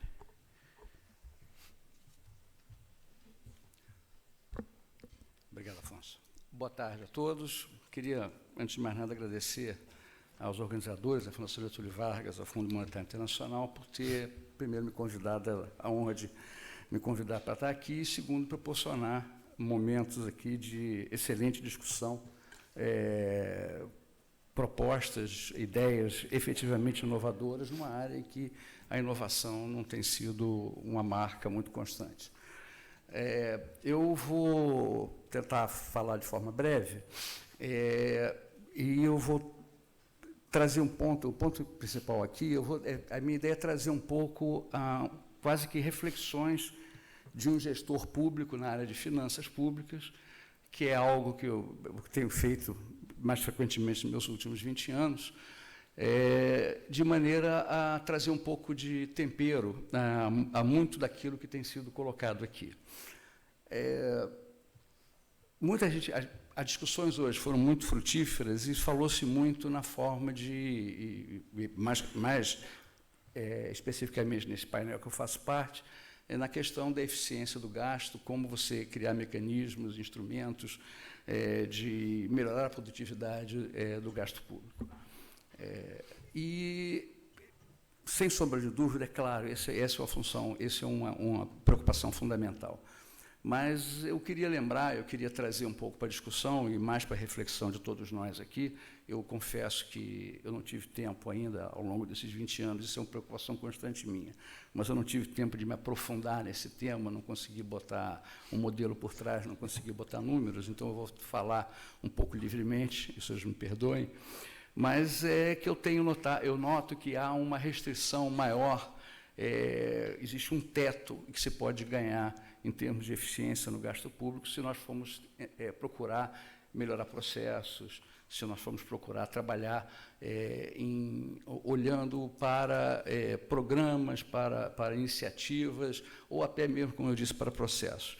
Isso é algo que essa casa tem feito há décadas, né? A IBAP é um marco na área de administração pública no Brasil, e há muito a ganhar em relação a isso, mas, na minha visão, há um teto. E esse teto é dado por algo que no Brasil tem sido quase imutável nos últimos 60 anos, que é o nosso processo orçamentário. O processo orçamentário brasileiro, e aí vale para todos os níveis de governo, é um processo orçamentário arcaico, é um processo orçamentário cheio de contradições, é um processo orçamentário que hoje, para mim, é a grande barreira, é o grande impedimento para que o setor público brasileiro possa avançar em termos de ganhos de eficiência. E eu não vou fazer uma apresentação fechada e teórica, eu vou apenas trazer alguns exemplos, tocar em alguns pontos, trazer alguns exemplos, mais para a reflexão de todos nós aqui, né, do que efetivamente trazer propostas mais concretas. Até porque, né, eu me lembro que ainda no século passado, eu estou olhando para o Zé Roberto ali, no Apple dele, a gente já discutia uma nova lei de orçamento. Eu me lembro de uma reunião na UFRJ, nós, o Giome, Maria da Conceição Silva, e nada aconteceu. Né? A gente... Não, no século passado já é suficientemente embaraçoso. Né? Então,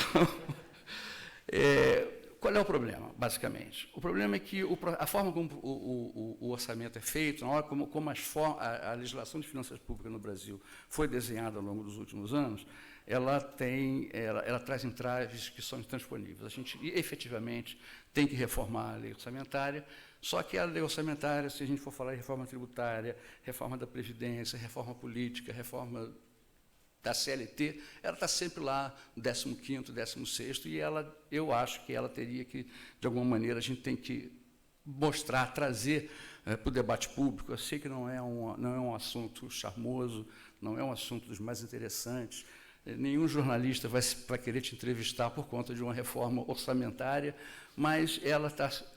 Então, depois a gente conversa. Mas ela está cada vez mais, na hora de acontecer. Então, deixa eu dar os exemplinhos que eu trouxe aqui para vocês. Qual é o grande problema? Quem assistiu esse painel com atenção viu que, pelo menos, assim, 60% de quem falou aqui falou na questão da rigidez do gasto, na questão das vinculações. Esse é um problema muito sério. Né? E eu não vou discutir em termos teóricos, eu vou trazer exemplos. Por exemplo, a vinculação com a saúde é feita de uma forma... A ideia em si já é uma ideia um pouco tosca. A forma como ela é implementada é pior ainda. Não é? Você tem que gastar 12% daquilo que você arrecada no ano, você tem que gastar naquele ano em saúde. Então, o terror dos gestores financeiros e dos gestores da área de saúde é você ter uma boa arrecadação no último dia do ano. Porque você vai ter muito pouco tempo para gastar aquele dinheiro de maneira eficiente, justa e razoável. Não é? Ninguém parou para pensar, ninguém fez uma média de 12 meses defasada de 1 ou 2 meses para poder fazer a conta. Não. Você tem que gastar, e se você arrecadou 100 milhões a mais no dia 28 de dezembro, você tem que arrumar um jeito de gastar aqueles 12% de 28, 100 milhões a mais, 12 milhões a mais, você vai ter que gastar de uma maneira que o TCU, o TCL, o TCM não vem te pegar depois. Então, é um desafio. Né? O que isso traz? Isso traz a necessidade de você fazer sempre a mesma coisa. Você vai seguir os caminhos já trilhados, porque você não vai arriscar, você não vai querer trazer problemas para si mesmo depois. Eu fiz umas notinhas aqui.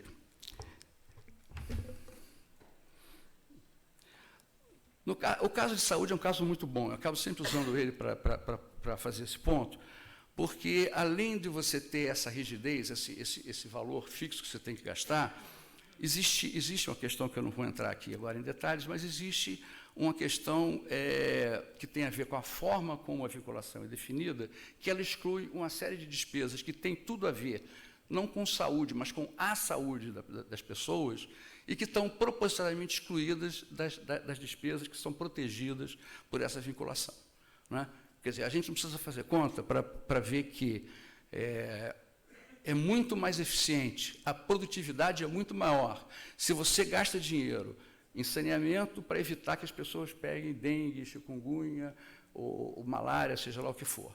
Ou que você invista em alimentação infantil, alimentação que você vai evitar uma série de problemas que vão precisar depois do atendimento médico. O atendimento médico, o exame, a consulta médica é que são protegidos por essa vinculação. Ou seja, são os procedimentos mais caros, são os procedimentos que, por definição, são muito menos produtivos do ponto de vista da melhoria da saúde pública.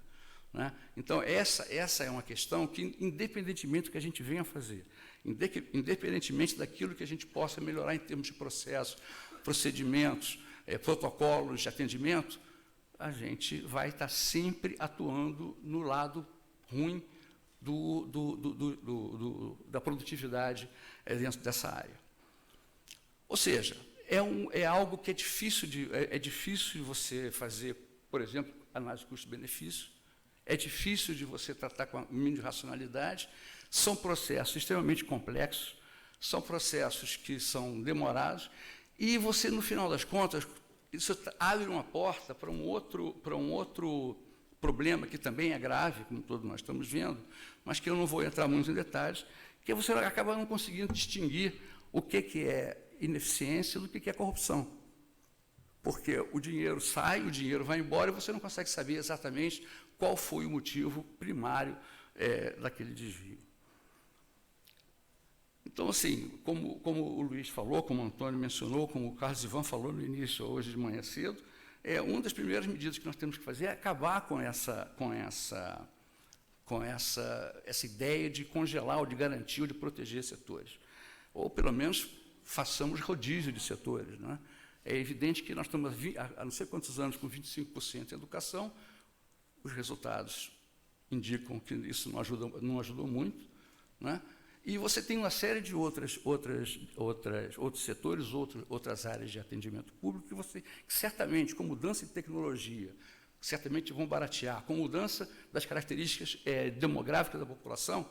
Eu me pergunto, é razoável você continuar só com 12% para a saúde, ou você vai ter que aumentar? Outra questão que hoje, se você for perguntar, sei lá, 11 entre 10 governadores e prefeitos que você perguntar, vão perguntar qual é a sua prioridade? Minha prioridade é segurança. Segurança é completamente desprotegida de vinculação. Ou seja, não estou defendendo a vinculação, mas eu estou dizendo que também não faz sentido. Já que se gosta de vinculação no Brasil, vamos fazer vinculações dentro do marco do PPA. A gente vincula por 5 anos. Se mudar as características, a gente vincula outras coisas. Ou, idealmente, a gente não vincula nada. Eu acho que a flexibilidade é fundamental para melhorar a produtividade, para melhorar a eficiência do gasto.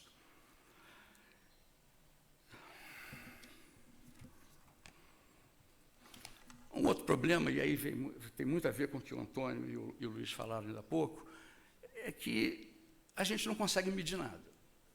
As contas públicas no Brasil, que decorre da forma como a gente faz o orçamento, como a gente elabora o orçamento, elas não permitem que a gente identifique centro de custo.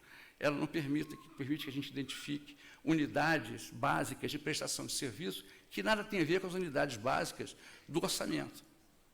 Então, por exemplo, em alguns casos, eu me lembro bem, na área de educação, a unidade básica orçamentária é a diretoria regional, que às vezes tem 100, 150, 200 escolas. Como é que você vai medir produtividade num quadro como esse, que a sua unidade você não consegue alocar dentro daquela despesa quanto foi para a escola em Copacabana, quanto foi para a escola na Maré, etc, etc. Então, há que fazer, e isso a gente só consegue fazer mudando a forma como nós fazemos orçamento, a nossa lei orçamentária. Repito, eu sei que é chato, eu sei que não é charmoso, mas é algo que a gente vai ter que enfrentar, e muito rapidamente. Eu estou demorando muito, eu vou só colocar mais um ponto que, para a gente que tem o vício da economia, é bastante caro. Só para terminar, tem a questão de incentivo também para os gestores públicos. Quer dizer, até hoje, como é que funciona? Qual é a regra no escrita? Se você gasta todo o seu orçamento, você é um bom gestor.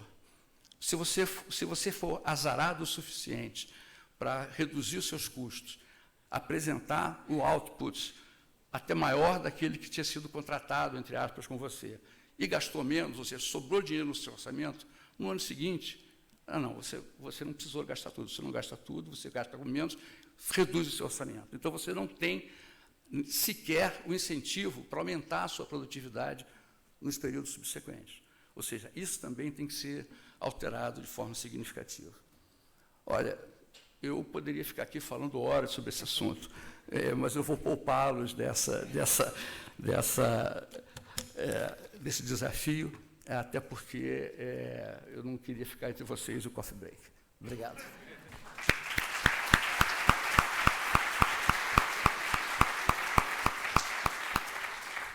Obrigado, Renato.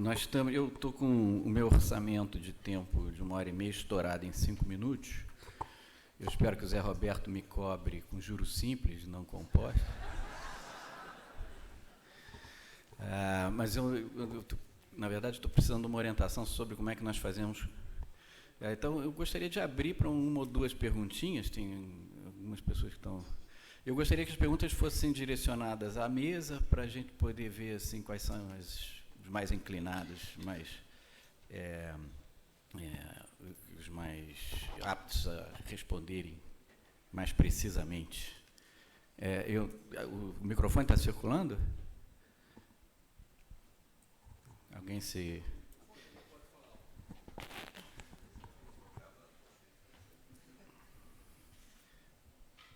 Doutor Marcos Holanda? Uma pergunta para o Luiz Melo. Ele apresentou um gráfico aí que me chamou muita atenção, lá de valor agregado do setor público, porque normalmente no Brasil se costuma dizer que no Brasil se gasta, além de se gastar muito, se gasta mal. Mas me chamou a atenção que a posição do Brasil naquele gráfico que você mostrou, de valor agregado, está de forma surpreendente muito bem. Se eu não me engano, até a maior do que do próprio Estados Unidos. Então, ficou realmente a surpresa para mim, né, que em termos de valor agregado, o gasto público brasileiro é superior até o americano.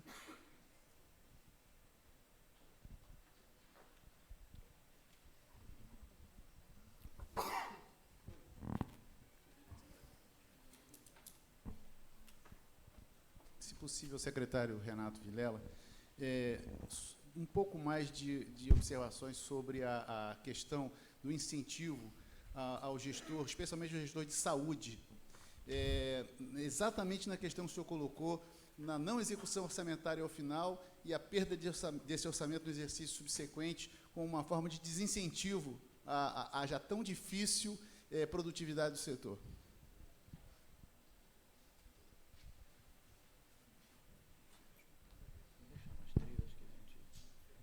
Última pergunta, por favor. Ok. Para Luiz Melo, antes de mais nada, parabenizar pela humildade aí de reconhecer que o mercado não resolve tudo, né, e que é muito complexo trabalhar com essas questões de efetividade do Estado. Mas seriam basicamente dois tópicos que eu gostaria de saber se a OCDE tem algum desenvolvimento nesse sentido.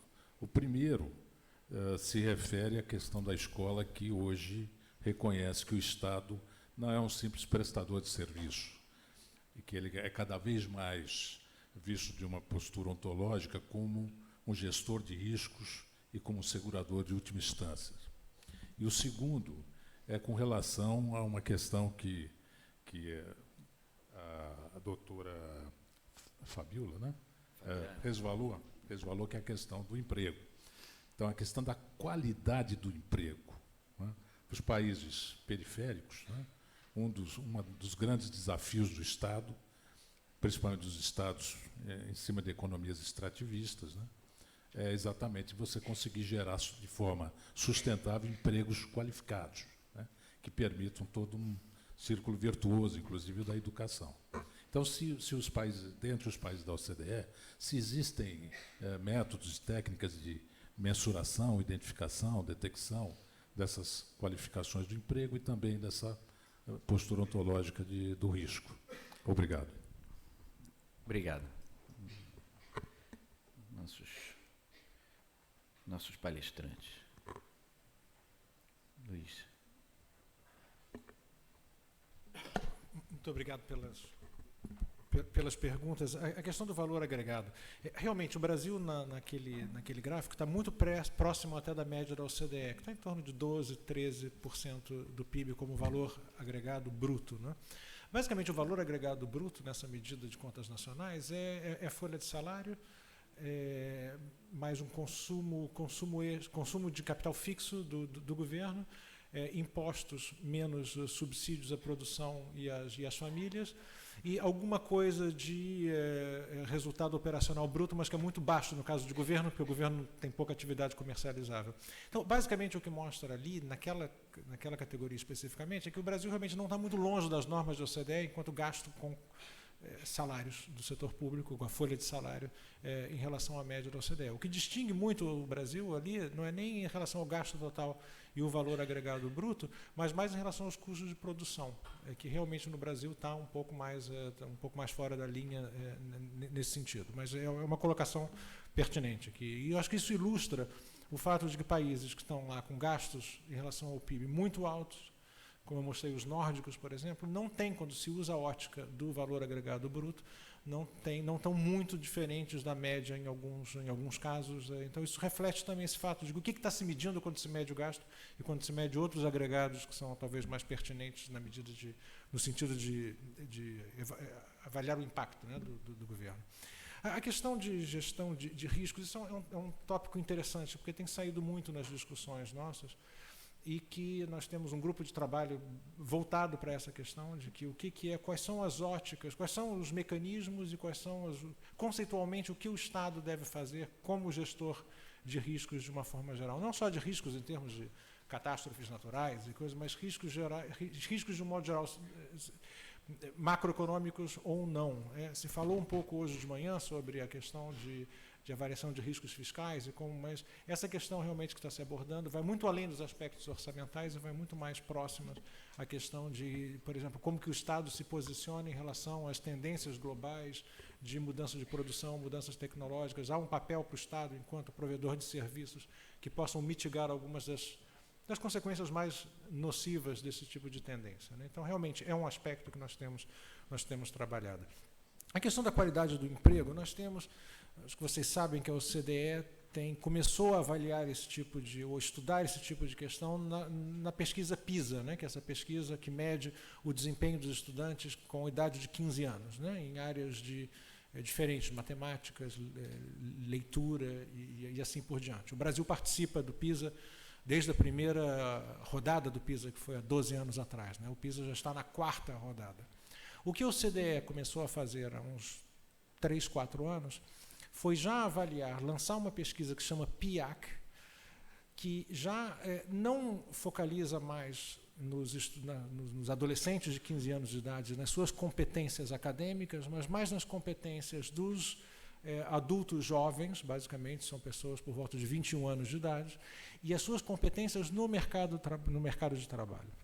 Essa pesquisa, o Brasil não faz parte dela, por enquanto, espero que um dia faça, mas tem revelado, tem dado resultados muito interessantes. Por exemplo, só para dar um resultado, quando se vai mais além da questão de competências acadêmicas de educação geral, a comparação entre os países passa a ser muito mais rica e muito diferente, né? Por exemplo, um resultado da pesquisa da última rodada do PIAC foi que os estudantes no Japão têm competências medidas de acordo com essa pesquisa, que são superiores, quer dizer, os estudantes no Japão de nível secundário alto, quer dizer, que está na escola média secundária alto, têm desempenho melhor do que os estudantes universitários na Espanha.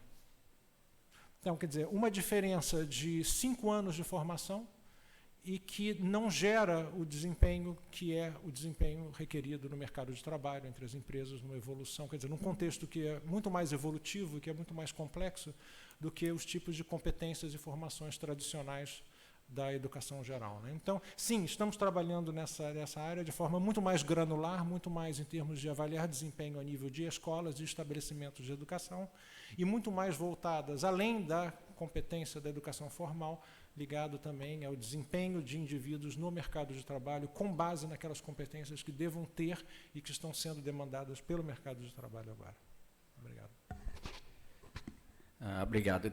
Tendo em vista aqui o adiantado da hora, eu vou ter que encerrar a sessão. Nós temos outros palestrantes que estão com o horário à frente. Então, eu gostaria de agradecer muito os participantes dessa mesa. Esse é um assunto fascinante, muito importante para o Brasil, nesse momento ainda mais. Muito obrigado e até a próxima sessão.